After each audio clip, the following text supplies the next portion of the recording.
Alors bonsoir à vous les amis et bienvenue sur la chaîne du Contrebandier. Aujourd'hui on part direction la Jamaïque et pas n'importe où puisqu'on va chez Appleton Estate. Appleton Estate qui est non seulement la plus ancienne mais aussi la plus grande distillerie de l'île de la Jamaïque, qui a été fondée en 1749, donc 50 ans avant la Révolution française, donc ça fait quand même un sacré paquet d'années qui sont dans le game, si je peux dire. Et qui a actuellement un parc de fûts qui est estimé à un petit peu plus de 200 000 fûts de rhum plein actuellement, donc c'est vraiment gigantesque. Donc la bouteille que je vais vous présenter aujourd'hui, il s'agit du millésime 1984 de chez Appleton Estate, qui est donc un rhum de mélasse qui a passé 37 ans dans des fûts de chêne au sein de la distillerie Appleton Estate. 37 ans de vieillissement, 63 degrés d'alcool, vieillissement intégralement tropical, donc dans un climat relativement chaud. On part sur un profil de rhum qui est extrêmement aromatique puisqu'il y a, je crois, 2200 environ de substances volatiles par hectolitre d'alcool pur. Donc oui, vraiment un rhum qui va être très très aromatique. Et c'est un petit peu excitant comme ça de pouvoir vous présenter cette bouteille aujourd'hui. Je précise que ce n'est pas la mienne, elle m'a été prêtée par l'oncle d'un ami qui a eu la gentillesse de m'accorder sa confiance pour pouvoir vous la présenter aujourd'hui. En ce qui me concerne, je vais la goûter via un échantillon que je me suis procuré chez Rhum Attitude. Donc ça m'a coûté une blinde, moi aussi. D'ailleurs, oui, en parlant de prix, la bouteille, au moment de sa sortie, elle était à un petit peu plus de 1000 euros la bouteille. Aujourd'hui, on la trouve grosso modo aux alentours de 1400, 1500 euros, et j'ai même vu une enchère où elle était partie pour environ 2000 euros. Donc on est sur des prix vraiment exorbitants. On va voir si le produit, en vaut le détour, tout simplement. Et puis au pire, c'est pas grave, hein, si c'est pas bon, j'aurais juste claqué 50 balles dans un échantillon. Allez, on est parti!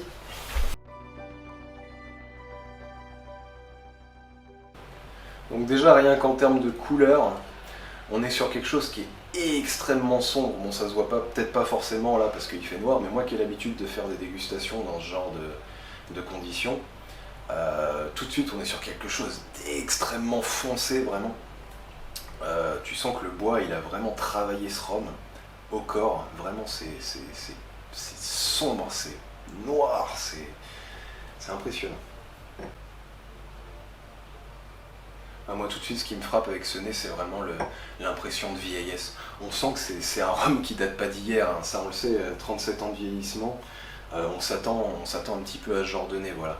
Mais cela dit, le boisé, je m'attendais à ce qu'il prenne beaucoup plus de place, que là on sent vraiment une espèce d'amertume un petit peu sur le zeste d'orange un peu. Alors il y a des notes un petit peu de fruits. Pour le coup, pas trop amer, mais plutôt ouais, une espèce de noix de coco un petit peu grillée comme ça, de l'amande pareil grillée, vraiment cette impression de grillé, de sombre en fait. C'est vraiment c'est un nez en fait qui est à l'image de la couleur en fait. Ouais, il y a vraiment ces notes un petit peu anciennes comme ça. Comme ça me rappelle en fait quand moi pour le coup j'allais chez, vous savez quand vous allez chez vos grands-parents ou vous êtes dans un endroit où il y a des meubles assez vieux comme ça, ben vous avez cette odeur un petit peu boisée, un petit peu de vieux meubles en fait. Quelque chose d'extrêmement ancien comme ça, qui vous frappe tout de suite les narines. Le côté cigare, le côté... C'est un nez qui arrive à être gourmand à travers des notes assez anciennes. Et ça déjà pour le coup, c'est vraiment quelque chose qu'on n'a pas sur énormément de rhum, je pense. Vraiment ce côté très vieux en fait. C'est tout ce que je peux avoir au nez en fait là-dedans, c'est des notes très anciennes. Il y a un petit côté légèrement, ouais, comme ça, une espèce d'abricot sec, mais qu'on aurait oublié dans une cuisine pendant 3 ans, qui est limite en train de pourrir quelque chose. Et ça arrive quand même à être gourmand. Enfin, c'est difficile à décrire ce genre d'arôme.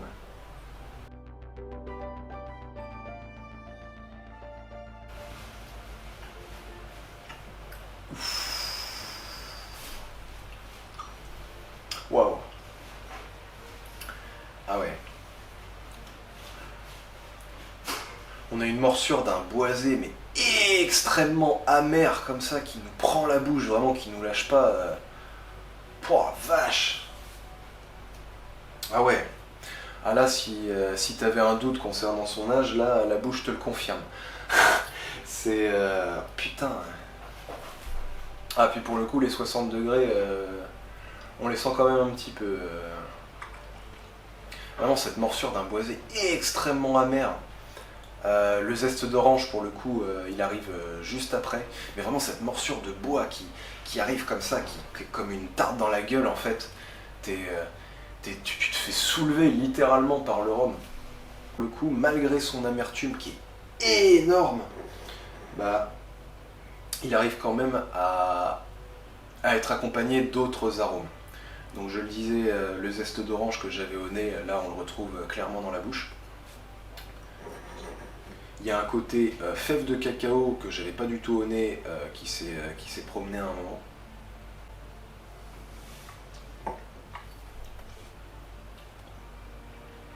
Ouais, en fait, plus je le garde en bouche, et plus ça évolue sur ces notes un petit peu de tabac, de cigare, vraiment de cigares, de très vieux cigares que je pouvais avoir au nez.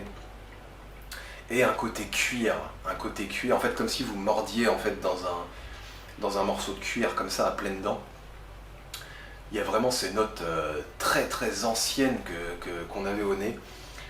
Et même si le boisé, je le disais, est extrêmement amer, extrêmement présent, la bouche ne se limite pas à ces notes-là.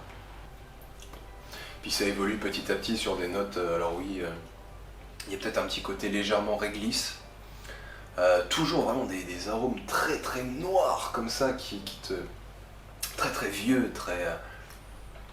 Je me rends compte que le boisé, il sert de support à énormément d'arômes. Vraiment ce côté réglisse aussi qui est en train de se fondre là-dedans, là, qui a vraiment toutes ces notes extrêmement sombres qu'on avait au nez, mais puissance 10 en fait. Vraiment beaucoup plus de sécheresse, on est sur un rhum sec. Le nez était gourmand, la bouche est vraiment sèche.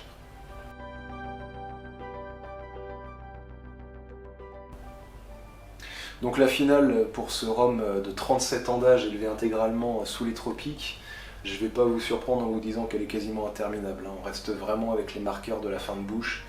Ça va être du cuir très mouillé, comme ça, comme si vous aviez un morceau de cuir continuellement dans la bouche et que vous mâchiez ce morceau de cuir.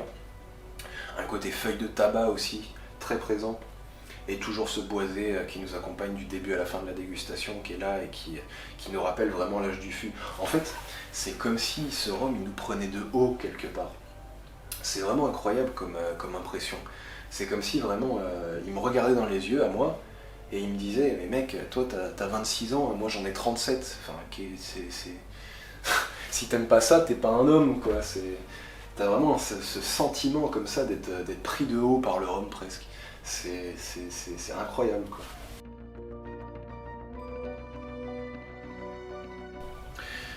Donc en termes de notes, là ça fait une demi-heure, trois quarts d'heure que j'essaie de lui en donner une, c'est en train de me saouler. J'étais parti pour lui mettre un 14 sur 20 en termes de dégustation pure, mais je trouvais que c'était pas honnête.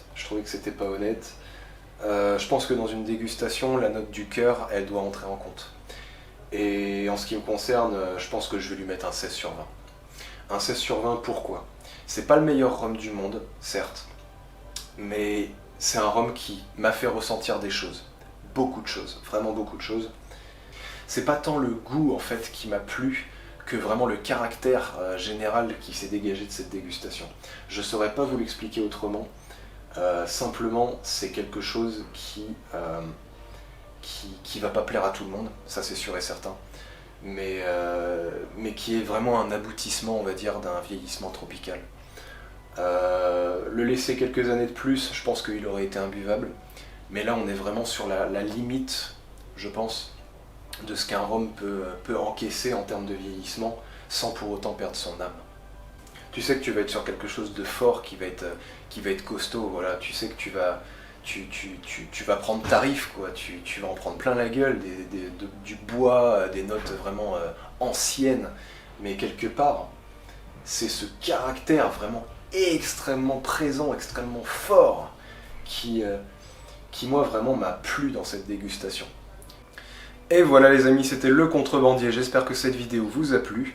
N'hésitez pas à commenter, partager, liker, ça fait toujours plaisir. Puis moi de mon côté, je vous souhaite une excellente journée, une excellente soirée, peu importe l'heure à laquelle vous regardez ça, de toute façon c'est pareil. Puis je vous dis à très vite. Ciao!